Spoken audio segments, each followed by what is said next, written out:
تو میں عرض کر رہا تھا اپنی بات کو سمیٹتے ہوئے، کیونکہ میرے دوسرے علماء بھائی حضرات تشریف فرما ہے، بڑے بڑے مجھ سے علم کے لحاظ سے بھی مرتبے کے لحاظ سے بھی میں ایک ادنا سا کارکن، ادنا سا چوکیدار تمہیں جگانے کے لیے آیا ہوں۔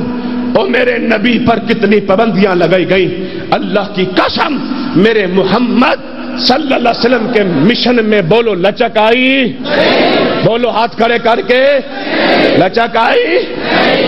ہائے ہائے ہائے، میرے آقا کی سمیہ کو پکڑا گیا، دو ٹکڑے کر دیا گیا، عمار پہ کوڑے برسائے گئے، میرے یاسر پہ ابائی کوڑے برسائے گئے، میرے نبی کے بلال کو پکڑا گیا، عرب کے کھنڈرات پہ لٹایا گیا، سینے پہ بھاری پتھر رکھ دیے گئے، میرے بلال کے جسم کو کوئلوں پہ لٹایا گیا، میرے نبی کا گزر ہوا، اللہ اکبر، اور میرے محمد صلی اللہ علیہ وسلم کی آنکھوں میں آنسو اترا ہے، میرے محبوب سے بلال کا تشدد دیکھا نہ گیا۔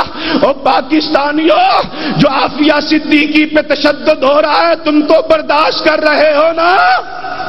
مسلم بہنیں، فاطمہ نامی، آسمہ نامی، عائشہ نامی، او بھائیو ہماری بہنیں جو ابو غریب جو اسرائیل کی جیل میں قید ہیں، ان کے ساتھ جو وحشیانہ سلوک کیا جا رہا ہے تم تو برداشت کر رہے ہو نا؟ بولو، بہنوں کو چھڑاؤ گے؟ جس میں غیرت ہے ہاتھ کھڑا کر کے جواب دے، جو بغیرت ہے بے شک ہاتھ کھڑا نہ کرے۔ بولو، بہنوں کو چھڑاؤ گے؟ بیٹیوں کو چھڑاؤ گے؟ مسجدوں کو آزاد کراؤ گے؟ بولو تو صحیح۔ میرے نبی نے بلال کا تشدد دیکھا، میرے آقا نے دیکھ کے نبوت والی آنکھوں سے آنسو آ گئے، اپنے پروانوں میں آئے، فرمایا کون ہے جو آج میرے بلال کو آزاد کرائے؟ اس پورے مجمع کے اندر، میرے نبی کی محفل کے اندر، میرے بھائیوں، کائنات کے امام جناب محمد الرسول اللہ، اونچی درود پڑھو، اونچی درود پڑھو، محمد الرسول اللہ صلی اللہ علیہ وسلم کی محفل میں میرے نبی کا صدیق کھڑا ہوا۔ بولو کون کھڑا ہوا؟ بولو تو صحیح۔ میرے نبی کا صدیق کھڑا ہوا، کیا کہا؟ لبیک یا رسول اللہ۔ مولانا، نبی کے صدیق نے کیا کہا؟ لبیک یا رسول اللہ۔ اللہ کے حبیب، میں بلال کو آزاد کراؤں گا۔ میرے نبی کے بلال کو آزاد کرایا گیا، سلسلہ چلتا رہا، آخر وہ وقت آیا میرے نبی کو مکہ چھوڑنا پڑا، آقا مدینہ منورہ میں اور مدینہ طیبہ میں میرے نبی کے صحابہ، میرے پیغمبر کے غلام مدینہ طیبہ میں، کعبہ کے رب کی قسم ہمت نہ ہاری، مشن میں لچک پیدا نہ کی، اپنا راستہ تبدیل نہ کیا، منزل کی طرف رواں دوا ہے، وہی جذبہ، وہی للکار، وہی منشور، وہی منہج، وہی اٹھنا بیٹھنا اور چلنا پھرنا، وہی توحید کا جذبہ۔ مدینہ طیبہ میں اسلام پھیلنے لگا، مشرق و مغرب، شمال و جنوب تک اسلام کی خوشبو پہنچنے لگی۔ کافر تعاقب کر کے بیت اللہ شریف مکہ مکرمہ میں رہنے والے مکہ سے چلے اور میدان بدر تک پہنچے۔ میرے اللہ نے فرمایا، اے میرے مدنی، اب یہ تیرا تعاقب نہیں چھوڑ رہے، میدان بدر تک پہنچ گئے، اب کھڑا ہو جا، تلوار پکڑ لے، یاروں کو تلوار پکڑا دے، ان کو بتا دے اور کافروں کو یہ سنا دے، محمد الرسول اللہ صلی اللہ علیہ وسلم کے ساتھیوں کا اعلان اور مشن یہ ہے، نحن الذین بایعوا محمدن علی الجہاد ما بقینا ابدا۔ اللہ کی قسم، مدینہ سے لشکر چلا۔ مدینہ کو کیا کہتے ہیں؟ طیبہ۔ کیا کہتے ہیں؟ اونچی بولو، طیبہ جانا چاہتے ہو؟ آنکھیں بند کر کے کھول کے،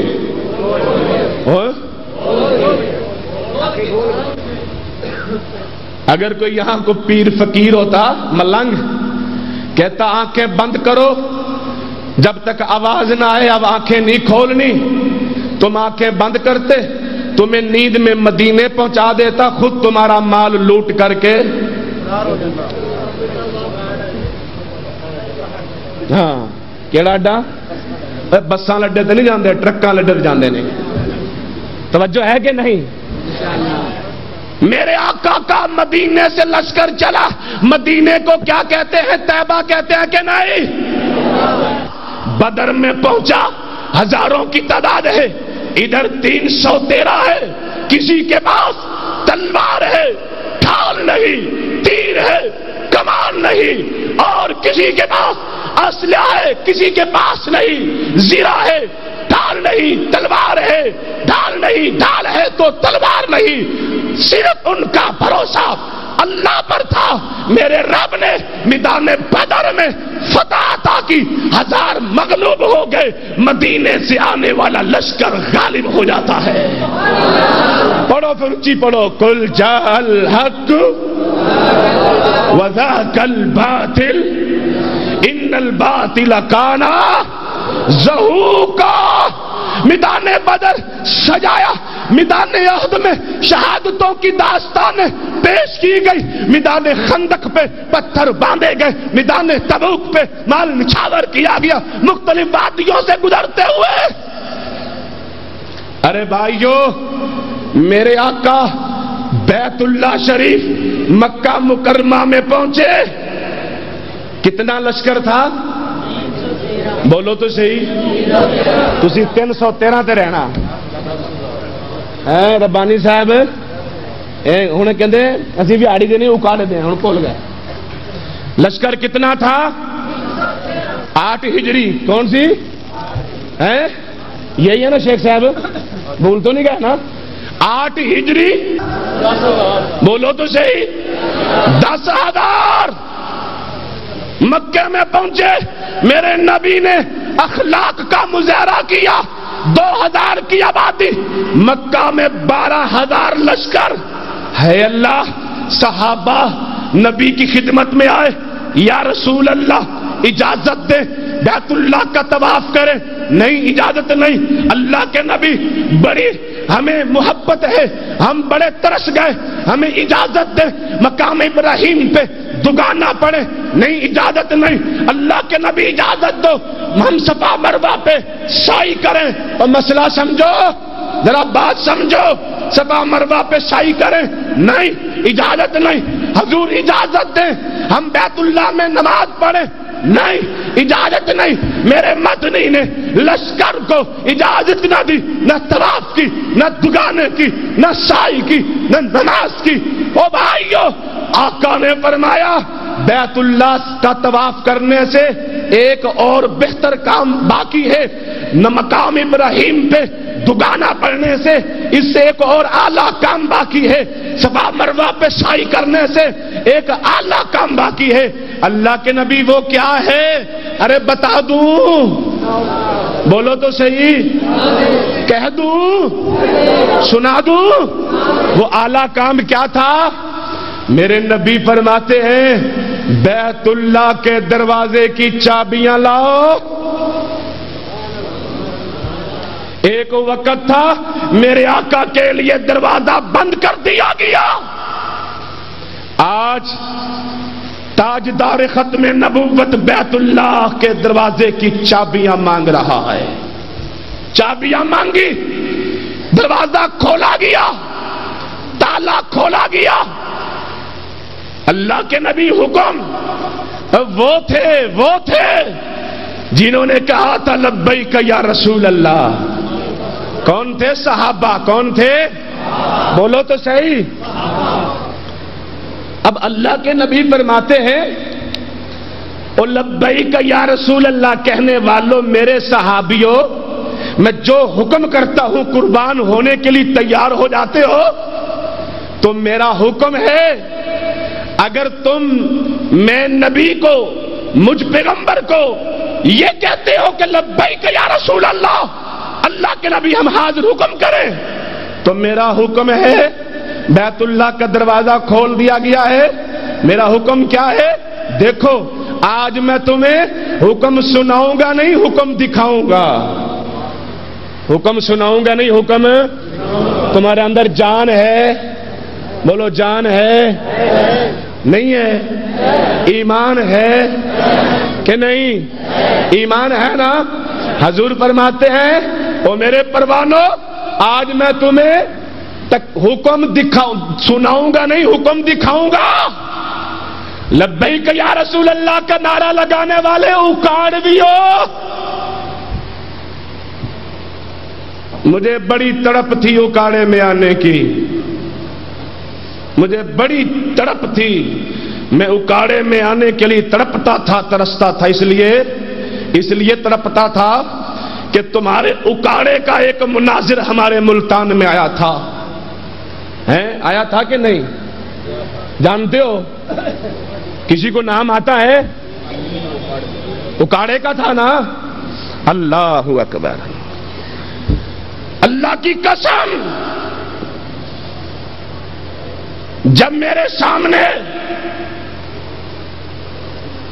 اس قسم کے مسائل نظر آتے ہیں تو میرا ضمیر، میرے اندر کا مفتی، جو میرے اندر مفتی بیٹھا ہے ضمیر، یہ فتویٰ دیتا ہے کہ اس کائنات میں ہر مکتبہ فکر نے کسی نہ کسی تعلق سے اللہ سے تعلق جو توڑا، نبی سے تعلق توڑا، مکہ اور مدینہ سے تعلق توڑا. کسی نے کہا اسا قادر کو لوں کی منگنا، جیڑا منگتیاں نال ادھار کرے. ساکو عبدل قادر کافی ہے جیڑا ڈبے بیڑے پار کرے. اونچی کہہ دو نا، اونچی کہہ دو. کسی نے کیا کہا؟ چاچن وانگ مدینہ دسے تے کوٹ مٹھن بیت اللہ. ظاہر دے وچ پیر فریدن، باطن دے وچ اللہ.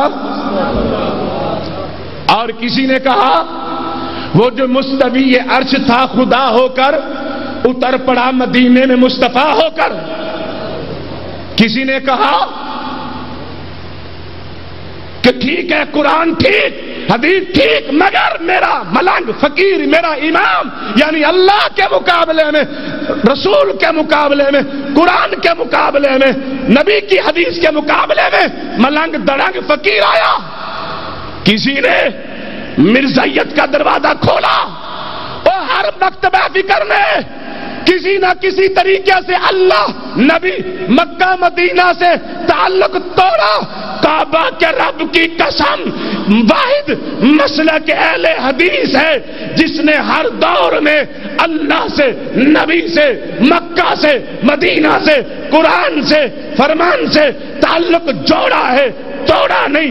کٹ گیا، پرندے سلاسل ہو گیا، پہاڑوں سے گرایا گیا، ابلتے ہوئے تیل کے کڑاہوں میں جلایا گیا، بچے ذبح کر دیے گئے. اور توجہ کرنا، اماموں کو جیلوں میں کوڑے مارے گئے، ہاتھ توڑے گئے. ہر دور میں، ہر وقت میں، ہر حکمرانوں کے سامنے تعلق نہیں توڑا. اہل حدیث نے تعلق اللہ سے جوڑا، نبی سے جوڑا، مکے سے جوڑا، مدینے سے جوڑا. دوسرے مکتبہ فکر نے کسی نہ کسی رنگ میں تعلق توڑ لیا. اہل حدیث نے تعلق نہ توڑا، بند کر دیا گیا. کوڑے برسائے گئے. یزدانی کے بیٹے کو جدانی پہ خنجر برسائے گئے، بیٹے کو زہر کے ٹیکے لگائے گئے، چھاتی پہ یزدانی کے خنجر کرار کیے گئے. علامہ شہید کو قلعہ لچمن سنگھ پہ شہید کر دیا گیا. جسم کے ٹکڑے ہوئے، کیما ہوئے. یہ ثابت کر دیا، یہ اعلان کر دیا او کائنات کے لوگوں، اہل حدیث قرآن سے بھی وفادار ہے، محمد کے نظام سے بھی وفادار ہے. تمہارا مشن نبی ہے، نبی والا ہے کہ نہیں؟ بولو ہے کہ نہیں؟ اونچی کہو نا. نبی کے مشن کو زندہ کرو گے؟ پکی بات ہے؟ بھاگ تو نہیں جاؤ گے؟